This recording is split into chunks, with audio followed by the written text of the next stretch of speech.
શ્રાવણ માસની શરૂઆત પૂર્વે દિવાસો આવતો હોય છે, એટલે કે અમાસ. દશા માતાની પણ સ્થાપના થતી હોય છે. શ્રદ્ધા એક દશા માતાની અંદર જ્યારે શ્રદ્ધા હોય ત્યારે લોકો દશા માતાની સ્થાપના કરતા હોય છે. 10 દિવસનું આ વ્રત હોય તે પૂર્વે જ સવારી પણ નીકળતી હોય છે. વડોદરા શહેરમાં એક પરિવાર કે જેઓ કહી રહ્યા છે કે દશા માતાની સ્થાપના એ કેવળ વ્રત જ નથી, પરંતુ તેઓની જીવનની પરંપરા છે, જીવનની એક જીવનશૈલી છે.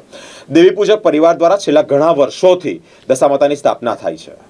વડોદરા શહેરના પંડ્યા બ્રિજ પાસે દેવી પૂજક પરિવાર કે જેઓ દશા માતાની સ્થાપના કરે છે, ભક્તિભાવપૂર્વક છેલ્લા 20 થી 25 વર્ષથી દશા માતાની સ્થાપના કરી અને માતાજીના ચરણોમાં ભક્તિ અર્પણ કરતા હોય છે. પોલિટેકનિક બ્રિજ પાસે દેવી પૂજક પરિવાર અદ્ભુત શ્રદ્ધા ધરાવે છે. વડોદરા શહેરના પંડ્યા બ્રિજ નજીક એક સમજી દેવી પૂજક પરિવાર જે રોજ કમાઈને રોજ ખાય છે, છેલ્લા 25 વર્ષથી પોલિટેકનિક ફ્લાયઓવર નીચે દશા માતાની અવિરત પૂજા અર્ચના કરી રહ્યા છે.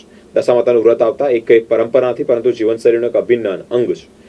દેવી પૂજક પરિવારની શ્રદ્ધા એટલી પ્રબળ છે કે પોતાની રોજગારી માટે ગમે ત્યાં ભટકતા હોય, પરંતુ દશા માતાના વ્રતનો પ્રારંભ થતા જ દુનિયાના કોઈ પણ ખૂણે હોય તેઓ આ સ્થળે પાછા આવી જતા હોય છે અને 10 દિવસ માતાજીની સ્થાપના કરી અને ભક્તિમય વાતાવરણનું નિર્માણ કરે છે. વરસાદ અને મચ્છરો વચ્ચે પણ એક અડગ ભક્તિ જોવા મળી છે. ચોમાસાનો માહોલ હોય, અલગ જગ્યા પર વરસાદ વરસતો હોય, પાણી ભરાયું હોય, પરંતુ આ દેવી પૂજક પરિવાર તાળપત્રીનો શેડ બાંધી ખુલ્લા રોડ પર માતાજીની આરાધના કરતા હોય છે વરસાદી માહોલ વચ્ચે. બીજી બાજુ મચ્છરનો ઉપદ્રવ અને તેવામાં પણ ભક્તિમાં સહેજ પણ ખલેલ ન પડે, કપરી પરિસ્થિતિમાં પણ તેઓ શ્રદ્ધા અડગ છે. ખરેખર હૃદયસ્પર્શી દ્રશ્યો સામે આવ્યા છે. દશા માતાના વ્રતનો પ્રારંભ થઈ ગયો છે. ગુજરાતભરમાં દશા માતાના વ્રત ચાલી રહ્યા છે. આજે દશા માતાનો બીજો દિવસ. ભક્તજનો દ્વારા દશા માતાની જે 10 દિવસ પૂજા અર્ચના કરવામાં આવે છે અને ભક્તિમાં તન મન થઈને જે માતાજીને રીઝવવાના પ્રયાસ છે તે ભક્તો દ્વારા કરવામાં આવતા હોય છે. માતાજીની કૃપા એટલી હોય છે કે ભક્તો તેમને જે બિરાજમાન કરે છે અને ભક્તો આસ્થાપૂર્વક માતાજીની પૂજા અર્ચના કરે છે. અત્યારે અમે આવી પહોંચ્યા છે પંડ્યા બ્રિજ પાસે અને આપ જે દ્રશ્યમાં જોઈ રહ્યા છો કે આ પંડ્યા બ્રિજ છે. પંડ્યા બ્રિજ ઉતરતાની સાથે જ પોલિટેકનિક આવે છે અને જે અહીંયા શ્રમજીવી જે રોજ કમાઈને રોજ ખાવાવાળા જે લોકો છે તેઓનું એક આસ્થાનું કેન્દ્ર માં દશા માતા બન્યા છે. અને અહીંયા આપ જે દ્રશ્યમાં જોઈ રહ્યા છો કે જે નાના બાળકો છે તે અહીંયા રોડ પર સુવડાવે છે ને જે આ માતાજીની પૂજા અર્ચના આ રોડ પર રહીને ફૂલપાટ પર જે હોય આ તાળપત્રી મારીને અહીંયા તેઓનું ગુજરાન ચલાવી રહ્યા છે, અહીંયા રહી રહ્યા છે અને જે દરરોજ મહેનત કરીને તેઓ કમાઈને રોજ ખાવાવાળા છે. જ્યારે આસ્થાની વાત આવે ત્યારે અમીર હોય કે ગરીબ હોય, માતાજી હર હંમેશ ભક્તોના ઘરે પહોંચતા હોય છે અને માતાજી કૃપાયમાન બનતા હોય છે. દશા માતાનો બીજો દિવસ છે ને આજે અમે એક એવા પરિવાર સાથે છીએ જે દશા માતાની પૂજા અર્ચના વર્ષોથી કરવામાં આવે છે. ધામધૂમથી માતાજીને બિરાજમાન કરવામાં આવે છે અને પૂજા અર્ચના કરીને માતાજીની ધન્યતા અનુભવે છે. અહીંયા આપણી સાથે એક ભક્ત છે, આપણે તેમની સાથે વાત કરીશું. જી માતાજી, કેટલા વર્ષોથી તમે માતાજીની પૂજા કરો છો અને આવી રીતના રોડ પર જ કરો છો? આજે આ પંડ્યા હોટલમાં કમસે કમ 25 વર્ષ થઈ ગયા. બરાબર છે. મારું પાક્કું મંદિર હજુ છે. તુજેવાળાએ તોડી નાખ્યું. બરાબર. તો તોડી નાખ્યું તો જગ જાય બધે કરી દીધું હોય તે છતાંય અત્યારે મંદિર વગર માતાજી બિહારી હતી તોય પણ એ લોકો હેરાન કરે છે, જવા દેતા નહીં. એવું કહે છે કે માતાજીને ઉપાડીને ફેંકી દઈએ આ તુજઈવાળા. એટલે બહુ જૂના અમે છીએ. તો આ જ જગ્યા પર અમારું મંદિર બનવું જોઈએ અને આ જ જગ્યા ઉપર અમારું રહેવાનું થવું જોઈએ. કેવી રીતના તમે પૂજા અર્ચના કરી રહ્યા છો? આખું વર્ષ તમે આવી રીતના જે માતાજીની પૂજા અર્ચના કરતા હો, દર વર્ષે રાહ જોતા હોવ છો? 25 વર્ષથી હું માતાજી બિહારું છું.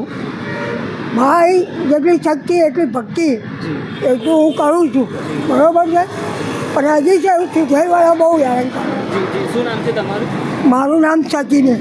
ચકીબેન છે. તેઓ કહી રહ્યા છે શક્તિ એટલી ભક્તિને માતાજીની જે પૂજા અર્ચના ભાવથી તેઓ કરી રહ્યા છે. આપણી સાથે અહીંયા અન્ય પણ ભક્તો છે, તેમની સાથે વાત કરીશું. શું કહેશો, કેટલા વર્ષોથી માતાજીની આ રીતના તમે સ્થાપના કરો છો? આ વખતે કેટલો ઉમંગ અને ઉત્સાહ? હું તો હાલમાં બહાર રહું છું. મારા દાદી લોકો અહીં રહે છે. પહેલાં એમ કે દશામાનું પાક્કું મંદિર હતું. લગભગ તો 25-20 વર્ષ ત્યાં લોકો બેસાડે છે. શક્તિ નથી લોકો જો તો બી આજુબાજુ પાડોશી થોડા ઘણા આપણને બધું કરે છે. પણ પહેલાં હાથમાં પહેલાં પાક્કું મંદિર હતું, સુધરીવાળાએ તોડી નાખ્યું. છતાં તો બી અહીં રહેતા નથી, બ્રિજ નીચે જઈને પડી રહે છે, તો બી એંગરી બહુ હેરાન કરે છે. હવે દશામાના વ્રત આવ્યા તો દશામાં તો ખાલી 10 દિવસના મહેમાન છે, કોઈ જિંદગીભર તો નથી રહેવાના. તો બી અથવા એંગરી શાંતિથી કંઈ બી પૂજાપાઠ નથી કરવા દેતા, જમવા નથી દેતા, સુવા નથી દેતા, હજી પણ એવું હેરાન કરે. બહુ જ હેરાન કરે છે. વરસાદમાં બી નથી રહેવા દેતા. આ જો હાલમાં તમે મેની બાજુ છે, અહીંથી પાણી પડે, અહીંથી પાણી પડે, તો બી આપણે કરવું પડે, કેમ કે માતાજી છે, બરાબર છે. તો ખાલી એટલું કહેવાનું છે, હું તો 12 વર્ષમાં દાદી અંગે રહે છે, એ લોકોને રહેવાનું કરે આપણે થોડું ઘરનું, અને મંદિર બનાવે માતાજીનું. બસ આટલી આપણી વિનંતી છે. જી, આપણી સાથે અન્ય પણ ભક્તો છે, તેમના દ્વારા આપણે વાત કરીશું. તમે પણ માતાજીનું વ્રત કરો છો? અમે બી કરીએ છીએ. આ મોટી મૂર્તિ અમારી જ છે, આ મમ્મીની છે, આના વહુની છે. હા, તો આ 25 વર્ષથી જ અમે કરીએ છીએ અને કરતા આવીએ છીએ. મારી મમ્મીનું મંદિર હતું અહીં ગાડી, તારે આ લોકોએ તોડી નાખ્યું, એટલે અમારે હર સાલે મૂર્તિ બેવડાવી જ પડે. તમે કામ શું કરો છો? કામ અમે છૂટક મજૂરી કરીએ છીએ. તો આ કોર્પોરેશનવાળાનું કેવું એવું છે કે તમે આ બધું ના કરશો એ ઘડી, અને અહીંથી અમે ત્યાં બ્રિજ નીચે રહીએ છીએ, તો ત્યાં બી અમાને બહુ હેરાન કરે છે. સામાન અમારો બધું બહુ લઈ ગયા છે, તો એ અમે એવું નહીં કહેતા, પણ ખાલી એટલું અમારું કેવું છે કે અમાને 10 દાડા તો શાંતિથી કરવા દો. અમાને બહુ જ હેરાન છે, બહુ હેરાન છે, બહુ પરિસ્થિતિ કરે છે અમાને.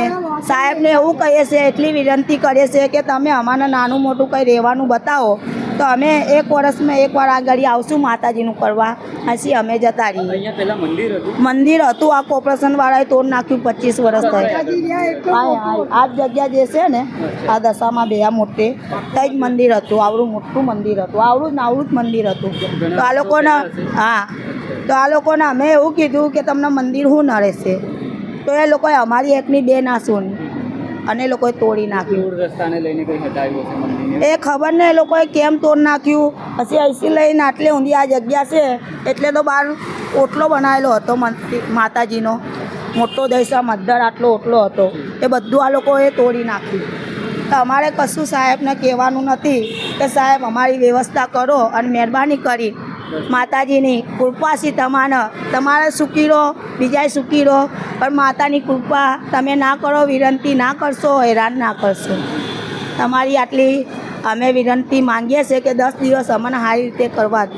જી, ચોક્કસથી દર્શક મિત્રો, આ છે ભક્તજનોની વેદના પણ અહીંયા ખૂબ જ એ છે કે વડોદરા મહાનગરપાલિકા દ્વારા જે રીતના આ જે અહીંયા ભક્તજનો છે, દશા માતાનું જે પૂજાન અર્ચન કરવામાં આવે છે, 25 વર્ષથી અહીંયા જે આ રોડ પર તેઓ રહીને જે માતાજીની પૂજા અર્ચના છે તે કરતા હોય છે. તેઓનું કહેવું છે કે અહીંયા પહેલાં ઘણા વર્ષો પહેલાં અહીંયા મા દશા માતાનું મંદિર હતું, કોર્પોરેશન દ્વારા તે મંદિરને હટાવી દેવામાં આવ્યું છે, કેમ કે અહીંયા જે રોડ પહોળા થયા છે, અનેક કારણોથી તે મંદિર હટાવ્યું છે. પણ જ્યારે હવે જે દશામાના વ્રતનો પ્રારંભ થઈ ગયો છે, આજે બીજો દિવસ છે, ત્યારે આ ભક્તજનો છે તે અત્યારે તંત્ર પાસે એક માંગ કરી રહ્યા છે કે 10 દિવસ કોર્પોરેશન આ માતાજીની પૂજા અર્ચના કરવા દે, તેઓને અહીંયાથી હટાવવામાં ના આવે, તેવી આ ભક્તો આશા કરી રહ્યા છે.